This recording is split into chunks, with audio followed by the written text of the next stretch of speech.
Zip JAP zoom. देखिए कभी कभी कुछ लोगों का क्वेश्चन आता है कि क्या हमेशा जिप मोड में गाड़ी चलाना सेफ है। अगर फैमिली में पतले पतले लोग हैं तो 300 किलो तो वैसे ही हो गया, फिर गाड़ी में 50 किलो सामान भी आएगा। तो इस वीडियो के अंत तक आपको कुछ ऐसी मेथोडोलॉजीज के बारे में जानकारी मिल सकती है जिससे आप किसी भी कार को और ज्यादा अच्छे से एवेल्युएट कर सके। दोस्तों, जब भी भारत में डीजल इंजन की बात आती है तो हम टाटा और महिंद्रा को इग्नोर नहीं कर सकते, लेकिन इन दोनों के ही इंजन डिजाइन अप्रोच में बहुत अंतर है। महिंद्रा अपनी R&D के साथ साथ अपनी कोलैबोरेशंस को यूज करने पे ज्यादा जोर देता है, लेकिन टाटा का जो मेन फोकस होता है वो उसकी कोर इंजीनियरिंग और रिसर्च एंड डेवलपमेंट पे होता है। तो इन्हीं सब बातों को ध्यान में रखते हुए महिंद्रा 3XO की यहाँ तक की जर्नी को हम समझेंगे। तो चलिए जल्दी से वीडियो स्टार्ट करते हैं। नमस्कार दोस्तों, आप देख रहे हैं मेशोफिक्स ऑटो की ऑटोटेक सीरीज, जहां आज हम महिंद्रा 3XO के 1.5 लीटर के CIDI डीजल इंजन को लेकर डीप डाइव करने वाले हैं, जहां पर हम इस इंजन के टेक्निकल डिजाइन की टेक्नोलॉजीज यूज की पार्टनर्स यूज्ड और उसके गुड एंड बैड को भी समझने की कोशिश करेंगे और साथ साथ में कुछ इश्यूज और चैलेंजेस को भी समझने की कोशिश करेंगे। अब पहले तो ये क्वेश्चन उठता है कि क्या हमें डीजल इंजन लेना चाहिए, अगर हाँ तो किन यूज केसेस के लिए, और अगर नहीं तो क्यों नहीं। इसलिए हम 3XO के कुछ इंपॉर्टेंट फीचर्स और उसकी प्राइसिंग को भी हम टच अपॉन करेंगे और ये सारी डिस्कशन हम बड़ी ही आसान भाषा में करने वाले हैं। बस आप लोग अंत तक इस वीडियो में बने रहें, आपका साथ जरूरी है और उम्मीद करता हूं ये वीडियो आपके बाइंग डिसीजन में हेल्पफुल रहेगी। और अगर आप XUV300 या 3XO के ऑनर हैं तो भी ये वीडियो आपको काफी सारी यूजफुल इंफॉर्मेशन दे सकती है। महिंद्रा 3XO डीजल की ऑन रोड कीमत करीबन 12 लाख से 17 लाख तक वेरी कर सकती है। तो किसी भी केस में आपकी एक हार्ड अर्न मनी जाने वाली है। और मेरे हिसाब से अगर आपको किसी प्रोडक्ट को समझना है तो उसके 2-3 तरीके हो सकते हैं, जैसे कि उस प्रोडक्ट की हिस्ट्री को अच्छे से समझना, उस प्रोडक्ट की टेक्नोलॉजी को समझना और अपने यूज के हिसाब से उस प्रोडक्ट की रियल टाइम परफॉर्मेंस को समझना। और ये खाली 3XO पे अप्लाई नहीं होता, आप कोई भी गाड़ी किसी ब्रांड की गाड़ी खरीदने वाले हैं ये हर जगह अप्लाई होता है। तो इस वीडियो के अंत तक आपको कुछ ऐसी मेथोडोलॉजीज के बारे में जानकारी मिल सकती है जिससे आप किसी भी कार को और ज्यादा अच्छे से एवेल्युएट कर सके। तो सबसे पहले हम 3XO की हिस्ट्री को समझते हैं। देखिए दोस्तों, एक समय था जब महिंद्रा के पास ना तो कोई हैचबैक थी और ना ही कोई सेडान थी और ना ही उसके पास कोई ऐसा इंजन था जो वो किसी सब 4 मीटर कार में लगा सके। और इसी के चलते 2005 में महिंद्रा ने रेनो के साथ एक जॉइंट वेंचर बना डाला, जिसमें 51% स्टेक महिंद्रा का था और 49% स्टेक रेनो का था। और फिर 2007 में इस वेंचर ने मिलकर महिंद्रा लोगान को लॉन्च कर दिया। महिंद्रा लोगान 4 मीटर से ऊपर की सेडान थी जिसमें ये 2 इंजन ऑफर किए गए, लेकिन हम डीजल इंजन की बात करेंगे। ये इंजन 65 bhp की पावर और 160 Nm का टॉर्क जनरेट करता था। और यहाँ पर इस कार का ग्रॉस वेट और कर्व वेट भी मेंशन है और किसी भी कार के लिए बहुत इंपॉर्टेंट एस्पेक्ट होती है। इसके बारे में बात क्यों कर रहा हूँ ये आपको आगे पता लग जाएगा। लेकिन लोगान ने 810 मार्केट में बिल्कुल चेंज कर दिया, जिसको बहुत लोगों ने अप्रिशिएट किया। इस कार में स्पेस की कोई कमी नहीं थी और ये इस सेगमेंट में पहली कार थी जिसमें रियर सीट पर 3 हेडरेस्ट दिए गए और उस टाइम के हिसाब से इसका डीजल इंजन भी काफी अच्छा परफॉर्म करता था। बाकी महिंद्रा लोगान को लेकर अगर आपकी कुछ पुरानी मेमोरीज है आप उसको शेयर कर सकते हैं। 2010 में महिंद्रा ने रेनो का 49% का शेयर एक्वायर कर लिया और जॉइंट वेंचर खत्म हो गया। और 2012 के आते आते महिंद्रा ने लोगान को वेरिटो के नाम से रीबैच कर दिया और कुछ कॉस्मेटिक चेंजेस के बाद लोगों ने इस कार को बहुत पसंद किया। और इसी बीच 2011 में रेनो ने इंडिपेंडेंटली अपनी कार्स इंडिया में रेनो के नाम से लॉन्च करनी शुरू कर दी, जिसकी पहली कार रेनो फ्लुएंस थी, जो कि असल में सेडान सेगमेंट में एक लग्जरी कार थी। और फिर 2013 में वेरिटो के उसी प्लेटफॉर्म को यूज करते हुए महिंद्रा ने अपनी पहली सब 4 मीटर वेरिटो वाइब लॉन्च कर दी। इसके स्टाइल के साथ साथ वेरिटो वाइब की जो सबसे बड़ी खासियत थी वो उसका व्हील बेस था, जो कि असल में 2630 mm का था। अपने स्टाइल के साथ साथ उस टाइम के हिसाब से बेहतरीन सेफ्टी और जबरदस्त माइलेज देता था। और अगर पास उठा के देखेंगे Mahindra Logan, Mahindra Verito, taxi operators की मेरू, उस टाइम जो बहुत बड़ा एक टैक्सी फ्लीट मैनेजमेंट सिस्टम था, उसने हजारों की संख्या में ये कार्स अपनी फ्लीट में शामिल की। और XUV300 और 3XO के डीजल इंजन को समझने के लिए आपको इसको समझना जरूरी है, क्योंकि महिंद्रा को कहीं ना कहीं रेनो के इसी इंजन से मोटिवेशन मिला था। असल में 2016 में महिंद्रा को कहीं ना कहीं ये रियलाइज हुआ कि रेनो का ये इंजन BS6 नॉर्म के साथ शायद कंप्लाइंट ना हो पाए और साथ साथ में उसको एक ऐसा फ्यूचरिस्टिक प्लेटफॉर्म चाहिए था जिसके साथ उसके आने वाले BS6 इंजन ज्यादा अच्छे से इंटीग्रेट हो जाए। जी हाँ, किसी भी गाड़ी के लिए उसका जो प्लेटफॉर्म होता है वो एक सबसे इंपॉर्टेंट एस्पेक्ट होती है। और आप लोगों में से काफी सारे लोगों को ध्यान होगा कि महिंद्रा की एक और पार्टनरशिप एक कोरियन कंपनी सैंगयोंग के साथ थी और इसी पार्टनरशिप के चलते महिंद्रा ने सैंगयोंग रैक्सन भी असल में लॉन्च की थी। मुझे कुछ टाइम वो गाड़ी चलाने का मौका मिला और उसके डायनेमिक्स शानदार थे। महिंद्रा का सैंगयोंग के साथ जो जॉइंट वेंचर बना था ये 2010 में बना था और इसी पार्टनरशिप को यूज करते हुए महिंद्रा ने सैंगयोंग टिवोली का प्लेटफॉर्म असल में यूज किया। टिवोली एक असल में बहुत ही बेहतरीन कार थी और ये X100 प्लेटफॉर्म पे बेस्ड थी, जिसकी टोटल लेंथ करीबन 4.2 मीटर थी और इसका इंटीरियर कुछ इस तरह का था। और टिवोली का ये X100 प्लेटफॉर्म सब 4 मीटर कार के लिए सूटेबल, काफी सेफ और फ्यूचर रेडी था और महिंद्रा को असल में यही चाहिए था। तो फाइनली 2016 में महिंद्रा ने एक ऐसे कंसेप्ट पे काम करना शुरू कर दिया जिसमें उसके पास एक 1.5 लीटर का CID इंजन जो कि BS6 कंप्लाइंट हो और फीचर सेफ हो और एक सूटेबल प्लेटफॉर्म जो कि इस केस में X100 था, इन दोनों को इंटीग्रेट करना शुरू कर दिया। और 2018 के आते आते इसका एक प्रोटोटाइप तैयार किया और रेनो के 1.5 डीजल इंजन को उसके एक्सपीरियंस को यूज करते हुए महिंद्रा ने सेम डिस्प्लेसमेंट का एक हायर स्पेसिफिकेशन का इंजन बना डाला। 2019 में आपको XUV 300 देखने को मिली जो कि महिंद्रा के लिए एक बहुत बड़ी अचीवमेंट थी और एक सक्सेस थी।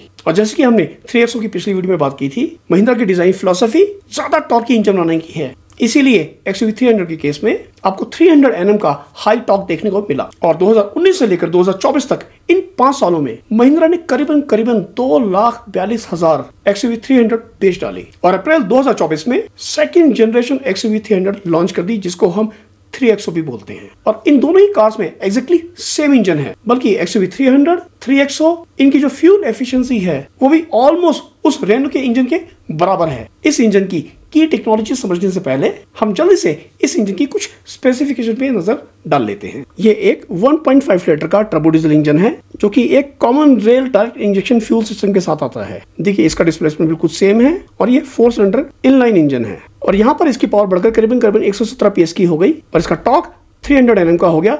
इसकी 0 से 100 एक्सेलरेशन करीबन 12 से 13 सेकंड के बीच में बताई जाती है, लेकिन आप लोग ऑफिशियल डाटा चेक कर लीजिएगा। और इसकी टॉप स्पीड करीबन 175 km/h की है, जिसको आपको हिंदुस्तान की रोड्स पे अचीव करने की कोई जरूरत नहीं है। Be safe, drive safe. अब आगे हम एक बहुत इंटरेस्टिंग डाटा देखने वाले हैं जिसमें मैं कुछ डेटा टाटा नेक्सॉन का भी यूज करूंगा। आप इसको कंपैरिजन मान के मत चलिएगा, बट रेफरेंस पॉइंट के लिए मुझे कुछ कन्वे करना है वीडियो में आगे, इसलिए मैं आपको ये डाटा दिखाना चाहता हूँ। यहाँ पर XUV 300 3XO के इंजन असल में शो किए हैं जिनका डिस्प्लेसमेंट एग्जैक्टली सेम है और इनकी पावर और टॉर्क ये भी एकदम सेम है। इनके जो कर्व वेट हैं ये थोड़े से इंडिकेटिव हैं, but these are close to reality. ये इनकी पर टन पावर और ये इनका पर टन टॉर्क है कि XUV 300 और 3XO के इंजन में कोई फर्क नहीं है। देखिए इसका भी इंजन डिस्प्लेसमेंट बिल्कुल सेम है। ये करीबन 115 PS की पावर और 260 Nm का टॉर्क देता है। सबसे कॉमन फिगर मुझे असल में ये मिल पाई, इसलिए मैंने इन तीनों फिगर्स को यहाँ पर रखा है। अब देखिए नेक्सॉन का जो पर टन पावर है थोड़ी ज्यादा है, इसका जो पर टन टॉर्क है वो थोड़ा सा कम है। ये थोड़ा बहुत असल में फ्लक्चुएट कर सकता है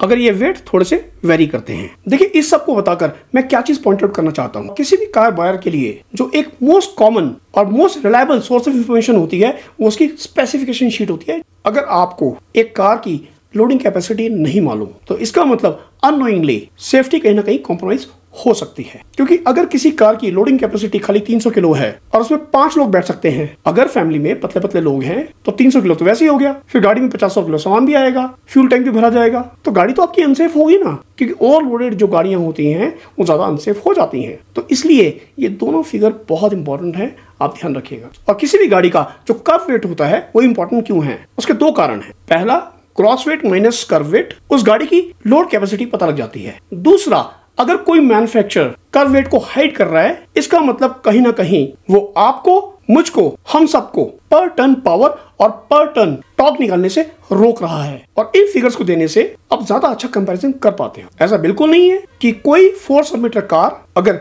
1150 किलो की हो तो वो एक सेफ कार नहीं हो सकती। आप लोग समझ रहे हैं ना मैं क्या कहना चाह रहा हूँ। हालांकि इंडिया में काफी सारी गाड़ी में बताया जाता है और काफी सारी गाड़ियों में डेलिबरेटली हाइड भी कर लिया जाता है। ये कार की और पैसेंजर की सेफ्टी के लिए बहुत जरूरी है। ये टेबल हमने अभी डिस्कस किया है। इन तीनों की कार की लेंथ ऑलमोस्ट सेम है। 3XO का व्हील बेस शानदार है जो कि ज्यादा कंफर्ट राइड के लिए जरूरी है। इसका टर्निंग रेडियस थोड़ा सा ज्यादा है और ग्राउंड क्लियरेंस भी ठीक ठाक है, हालांकि ये नेक्सॉन से थोड़ी कम है। इन दोनों ही कार के टॉर्क और उनके ड्राइविंग डायनेमिक्स के हिसाब से इनकी जो टायर साइजेस हैं और जो रिम साइजेस है इनमें थोड़ा थोड़ा फर्क है। ये इन दोनों के बूट साइज हैं जिसमें मार्जिनल डिफरेंस है और फ्यूल टैंक भी लगभग एक जैसा है। अगर क्लेम्ड एवरेज की माने AMT के केस में ये इनके कैलकुलेटेड रेंजेस हैं, हालांकि रियल टाइम में जो रेंजेस हैं काफी हद तक बदल जाती हैं। ये आपका driving style, driving conditions, city highway, road conditions और वेदर पे भी काफी हद तक डिपेंडेंट होता है। अब हम 3XO की उसके इंजन की कुछ की टेक्नोलॉजीज को समझ लेते हैं जो आपको रियल टाइम में मेंटेनेंस के दौरान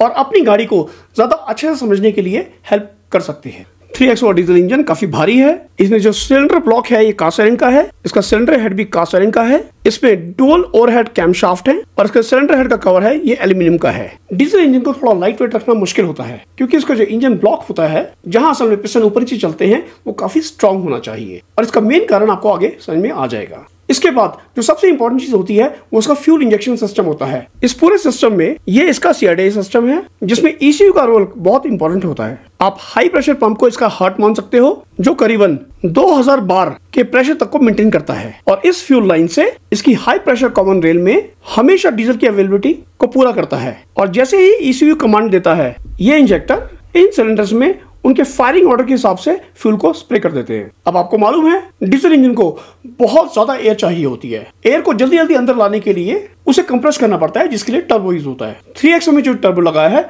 वो एक VGT कैटेगरी का टर्बो लगा है। इंजन को कितनी एयर चाहिए, कितनी प्रेशर से एयर चाहिए, इस चीज को वो बहुत फाइनली कंट्रोल करता है और इसे कंट्रोल करने के लिए ये वेन्स यूज करता है। ये आप देख रहे हैं ये छोटे छोटे फिन्स हैं, असल में इन्हें वेन्स बोलते हैं। अगर आप इसमें देख पा रहे होंगे ये जो वेन्स है कभी खुलते हैं और कभी बंद हो जाते हैं और ये असल में एक हाइड्रोलिक एक्चुएटर है जो इस चीज को कंट्रोल करता है कि इन वेन्स को अभी खोलना है या बंद करना है। कि जब इंजन को ज्यादा एयर चाहिए ये उन वेन्स को उसी हिसाब से एडजस्ट कर देते हैं। लेकिन अगर किसी कार में FGT कैटेगरी का टर्बो है तो उस कार में इतना फाइन ग्रेन कंट्रोल नहीं मिल पाता। तो VGT टर्बो केस में दो मेन फायदे होते हैं। पहला, उसका जो लो एंड टॉर्क होता है इंप्रूव हो जाना चाहिए। ये डिपेंड करता है कि उस इंजन की उस टर्बो की ट्यूनिंग कैसी कर रखी है। और जो दूसरा फायदा होता है वो गाड़ी की लोड कंडीशन के हिसाब से डिफरेंट RPM रेंज पर गाड़ी की जो पावर होती है उसको अच्छे से अलाइन कर देता है। अब नेक्स्ट है उस इंजन का कंप्रेशन रेशियो। वैसे तो पिछले 2-3 वीडियो में हमने काफी कंप्रेशन रेशियो के बारे में बात की है लेकिन डीजल केस में ये खास हो जाती है क्योंकि जो डीजल इग्नाइट होता है वो कंप्रेशन इग्निशन से इग्नाइट होता है। इसलिए कंबशन चैम्बर के अंदर एयर को इतना कंप्रेस कर देते हैं कि डीजल का स्प्रे जाते ही वो सेल्फ इग्नाइट हो जाता है और इसी प्रेशर को बियर करने के लिए डीजल इंजन के ब्लॉक में उसके हेड में कास्ट आयरन को यूज किया जाता है जो कि बहुत स्ट्रांग होता है। इसीलिए डीजल इंजन भारी भी हो जाते हैं और पेट्रोल इंजन से थोड़ा ज्यादा वाइब्रेट भी करते हैं। वैसे आप लोग घर पे ट्राई मत कीजिएगा लेकिन अगर आप थोड़े से पेट्रोल को स्पार्क देते हैं पेट्रोल उसी टाइम बहुत जल्दी से जल जाएगा। लेकिन डीजल को आप माचिस की तीली से जलाइए तो भी वो नहीं जलेगा। ऐसा क्यों है? अगर आप जानना चाहते हो तो आप मेरी पेट्रोल वर्सेस डीजल वाली वीडियो देख सकते हैं। 3XO में ज्यादा अच्छी थर्मल एफिशिएंसी के लिए एक अच्छा खासा बड़ा इंटरकूलर दे रखा है क्योंकि हवा जितनी ठंडी होगी उसमें ऑक्सीजन की मात्रा उतनी ज्यादा होगी, गर्म हवा कम डेंस होती है। यहाँ पर ये इंजन है, ये इसका एग्जॉस्ट बाहर जा रहा है और ये इनटेक एयर के अंदर आ रही है। ये एग्जॉस्ट गैसेस टर्बोचार्जर को स्पिन करेगी और टर्बो ज्यादा से ज्यादा एयर अंदर सक करेगा और वो एयर यहाँ पर कंप्रेस होके जाएगी। लेकिन ये जो एयर होगी ये बहुत हॉट एयर होगी। ये इंटरकूलर आप देख रहे होंगे ये की वाला पाइप है, की वाला पाइप है, देखिए इस एयर को यहाँ पर ठंडा करेगा और ये कूल एयर होगी ये दोबारा से इंजन में जाएगी और एक एफिशिएंट कंबस्टन होगा। देखिए किसी भी इंजन में जो उसका एयर फ्यूल रेशियो होता है वो बहुत इंपॉर्टेंट होता है। गाड़ी की लो डिमांड के हिसाब से वो air fuel ratio continuously change होता रहता है और इसको चेंज करने के लिए गाड़ी का एक इंजन मैनेजमेंट सिस्टम होता है। इस डायग्राम में ये इसका फ्यूल सिस्टम है जिसको CRDI सिस्टम भी बोलते हैं और ये जो कंप्लीट मैकेनिज्म है जिसमें ECU भी इंक्लूड हो गया और ECU का सारा वर्कफ्लो इसमें इंक्लूड हो गया, इसको असल में इंजन मैनेजमेंट सिस्टम बोला जाता है क्योंकि ये जो ECU होता है ये गाड़ी की लोड कंडीशन के हिसाब से इन इंजेक्टर्स को इंस्ट्रक्ट करेगा कि कितना फ्यूल सिलेंडर में जाना चाहिए। यानी कि बिना इंजन मैनेजमेंट सिस्टम के वो इंजन असल में एक पीस ऑफ आयरन है जिसका ब्रेन उसका ECU होता है और इसी इंजन मैनेजमेंट सिस्टम की देन है जिप, जैप, जूम। आपको पता है 3XO में ये अवेलेबल हैं। हालांकि उसमें गियर बॉक्स का भी बहुत बड़ा कंट्रीब्यूशन है क्योंकि जिप का मतलब एक लो पावर मोड होता है, जैप का मतलब एक बैलेंस मोड होता है और जूम का मतलब एक हाई परफॉर्मेंस मोड होता है और इन तीनों को मैनेज करने के लिए यही EMS असल में काम आता है। अगर गाड़ी जिप मोड में है तो मैक्सिमम टाइम इंजन में एक लीन मिक्सचर चलेगा, जूम मोड में है तो एक रिच मिक्सचर चलेगा, लेकिन अगर जैप मोड में है तो एक बैलेंस मिक्सचर चलेगा। देखिए कभी कभी कुछ लोगों का क्वेश्चन आता है कि क्या हमेशा जिप मोड में गाड़ी चलाना सेफ है? देखिए जब तक आप इंजन के RPM को डीजल इंजन के रीजनरेशन प्रोसेस के लिए सफिशिएंटली अचीव कर पाते हो तब तक असल में कोई भी इशू नहीं है, क्योंकि असल में रीजनरेशन प्रोसेस से डीपीएफ की क्लीनिंग होती है। अगर आपको डीजल के आफ्टर एग्जॉस्ट सिस्टम के बारे में डिटेल में जानना है तो मैंने डीपीएफ के ऊपर एक डिटेल में वीडियो बना रखी है। साथ साथ में मैंने एक और वीडियो बना रखी है जिसमें मैंने वो 10 कॉमन मिस्टेक कवर की हैं जिनकी वजह से कार का डीपीएफ असल में खराब हो सकता है। अगर आप इंटरेस्टेड हो तो ये दोनों वीडियो आप देख लीजिएगा। अब अगली चीज है गाड़ी का गियर बॉक्स। 3XO में असल में 2 तरह के गियर बॉक्सेस आते हैं, एक 6 स्पीड एमटी आता है और एक 6 स्पीड ऑटो शिफ्ट प्लस आता है, जो कि असल में एक AMT गियर बॉक्स है। ये 3XO के गियर मोड्स हैं और ये एक AMT गियर बॉक्स है। हालांकि ये 3XO का नहीं है, बट समझने के लिए काफी है। AMT गियर बॉक्स में ये जो पार्ट होता है ये असल में एक मैनुअल गियर बॉक्स ही होता है। आप देख पा रहे होंगे ये इसके गियर सिस्टम है और ये जो हाउसिंग है ये असल में क्लच की हाउसिंग है और इसके ऊपर यहाँ पर कुछ फोर्क्स लगे हैं, हाइड्रोलिक एक्चुएटर लगे हैं, इलेक्ट्रॉनिक एक्चुएटर लगे हैं, कुछ सोलेनॉइड्स हैं और ये सब मिलकर उस मैनुअल गियर बॉक्स को एक ऑटोमेटिक गियर बॉक्स में कन्वर्ट कर देता है। लेकिन महिंद्रा 3XO के auto shift plus AMT gear box के लिए मार्केट में बहुत सारे फीडबैक हैं जो उसके अगेंस्ट हैं, उसके बारे में हम आगे बात करेंगे और साथ साथ में इसकी प्राइसिंग को लेकर मैं आपको कुछ इनपुट भी देने वाला हूं। लेकिन उससे पहले हम कुछ ऐसे पार्टनर्स को समझ लेते हैं जिनके कंट्रीब्यूशन की वजह से महिंद्रा असल में ये सब चीजें अचीव कर पाया। 3XO का जो EMS सिस्टम है इसमें बॉश ने इनकी हेल्प की है। इसका टर्बो चार्जर गैरेट का है, इसका जो मैनुअल ट्रांसमिशन है वो आइजिन का है जो कि एक जापानीज कंपनी है, इसका ऑटोमेटिक ट्रांसमिशन एक इटालियन कंपनी का है और इस पूरे इंजन का जो डिजाइन हुआ है वो MRV की देन है और डीजल इंजन का जो आफ्टर एग्जॉस्ट ट्रीटमेंट सिस्टम है वो महिंद्रा सस्टेन का है। अब जल्दी से महिंद्रा 3XO की कुछ इंपॉर्टेंट फीचर्स को देख लेते हैं। इसमें डुअल जोन क्लाइमेट कंट्रोल आता है, टॉप मॉडल में ब्लाइंड स्पॉट मॉनिटर आता है, ऑटो डिमिंग IRVM आता है जो कि काफी इंपॉर्टेंट होता है, ऑटोमेटिक पावर ब्रेक और ऑटो होल्ड जैसी फैसिलिटी आपको मिल जाती है। 6 airbag across the model standard है और ये एक 5 स्टार रेटिंग वाली कार है। ADAS लेवल 2 आता है जिसमें आपको auto emergency breaking, adaptive cruise control, forward collision warning और ट्रैफिक साइन रिकॉग्निशन जैसी फैसिलिटी मिल जाती है। ADAS लेवल 2 खाली यहीं तक लिमिटेड नहीं है, इसमें और भी बहुत सारी फीचर्स होती हैं।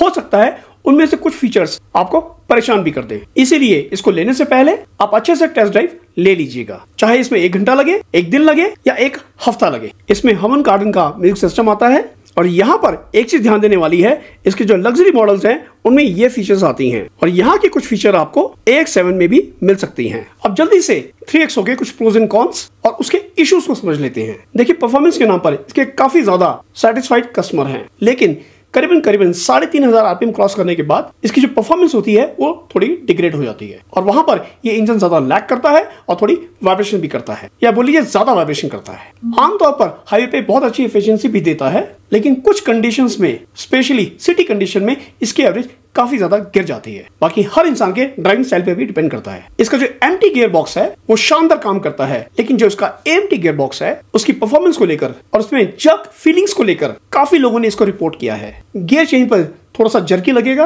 अगर आप एग्रेसिव ड्राइविंग नहीं करते तो उस केस में ये इश्यूज इतने विजिबल नहीं होंगे। CRDA सिस्टम की और एग्जॉस्ट आफ्टर ट्रीटमेंट सिस्टम की जो कंपोनेंट्स होती हैं वो नॉर्मली काफी महंगी होती हैं। आप सिटी ड्राइव के लिए भी इसको ले सकते हो, लेकिन लो RPM पे आपको टर्बो लैग तो मिलेगा ही मिलेगा। और हमेशा अगर आपको सिटी कंडीशन में गाड़ी चलानी है तो मैं आपको बिल्कुल नहीं बोलूंगा कि कोई भी आप डीजल कार लीजिए। हाईवे क्रूजिंग के लिए डीजल इंजन असल में शानदार होते हैं। अब क्योंकि 3XO AdBlue को भी यूज करता है तो कहीं ना कहीं ये आपके ओवरऑल एक्सपेंसेस को बढ़ा देता है। अगर आपको महीने में 1000 किलोमीटर गाड़ी भी चलानी है तो भी आप डीजल इंजन को ले सकते हो, बशर्ते आप उसको सिटी कंडीशन और हाईवे कंडीशन के अंदर बहुत अच्छे से मैनेज कर पाएं, ताकि डीपीएफ का जो रीजनरेशन प्रोसेस है वो स्मूथली काम करता रहे। अब जल्दी से हम एक प्राइसिंग टेबल को देख लेते हैं जिसमें मैं आपको एक छोटा सा मैसेज कन्वे करना चाहता हूं। देखिए सबसे पहली बात, इस MX2 मॉडल की आप प्राइसिंग को देखिए और उसके बाद इस AXL7L की प्राइसिंग को देखिए। ये पूरे 5 लाख का फर्क है। तो अगर आप खाली डीजल इंजन लेना चाहते हो और मैनुअल गियर बॉक्स के साथ खुश हो और ज्यादा फीचर से आपको कोई मतलब नहीं है तो ये सबसे ज्यादा एक वैल्यू फॉर मनी मॉडल है। आप अपने 5 लाख प्लस काफी सारे टैक्सेस को बचा सकते हो। दूसरा, आप MX3 और MX3 6MT और 6AMT को देखिए, इसमें करीबन 80,000 का फर्क है। AX5 देखिए जो कि एक 6MT है और दूसरा 6AMT है, इसमें भी करीबन 80,000 का फर्क है। और यहाँ पर AX7 को देखिए जो 6MT है और 6AMT है, यहाँ पर तो 1 लाख का फर्क है, जबकि इन दोनों में भी सिर्फ MT और AMT का फर्क है। पहली बात तो मेरे हिसाब से एक AMT गियर बॉक्स के मैक्सिमम 40 से 60,000 के आसपास बढ़ने चाहिए। तो आपका अपना पैसा है, समझदारी से उसे बचाइए। मैंने काफी सारे लोगों को देखा है जहां पर कुछ फीचर्स को लेकर इंसान बाद में पछताता है, या ना भी पछताए, उसका वो यूज नहीं कर पाता, और वही फीचर लीजिए जो आपके काम की है। उम्मीद करता हूं ये सारी इंफॉर्मेशन आपको काम की लगी होगी। अगर आपने वीडियो को एंजॉय किया है, आप इस वीडियो को लाइक कीजिए, शेयर कीजिए, मेरे चैनल को सब्सक्राइब कीजिए। आप अभी देखते हैं मैशो फिक्स ऑटो की ऑटोटेक सीरीज, जहां आज हम महिंद्रा 3XO डीजल को लेकर डीप डाइव कर रहे थे। जाने से पहले मेरे चैनल को सब्सक्राइब करना मत भूलना। मैं इसी तरह का कुछ नया नया कंटेंट लाता रहूंगा। चलिए मिलते हैं नेक्स्ट वीडियो में, तब तक आप अपना ध्यान रखिए, बहुत अच्छे से ध्यान रखिए। Bye bye.